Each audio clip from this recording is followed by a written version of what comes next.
10-year-old Leo was a master of procrastination. His room was a chaotic landscape of discarded toys and unfinished projects. Homework was always left until the last minute, chores were perpetually ignored, and time, to Leo, was an endlessly elastic resource.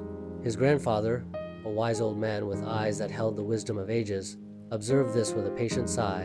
One day, he presented Leo with a gift, a small antique clock, its face cracked and its hands frozen at a random time.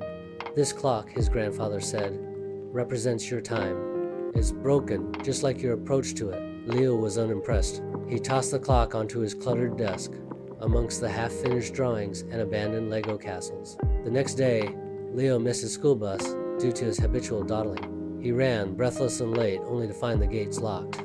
His teacher's stern words echoed in his ears. "Punctuality is essential, Leo." That evening, staring at the broken clock, a seed of understanding began to sprout. He remembered his grandfather's words. The clock wasn't just a trinket. It was a mirror reflecting his own wasted time. Over the next few weeks, a transformation took place. Leo started setting alarms, completing his homework diligently, and tackling his chores promptly. His room, once a disaster zone, became organized and tidy. He even started a new hobby, building intricate model airplanes, each tiny piece meticulously assembled. He discovered the satisfaction of completing tasks and the calm that accompanied a well-managed schedule. One afternoon, while helping his grandfather in the garden, Leo noticed the old man was struggling to reach a high branch. Without hesitation, Leo quickly fetched a ladder, efficiently helping his grandfather prune the overgrown roses. His grandfather smiled, a twinkle in his eye.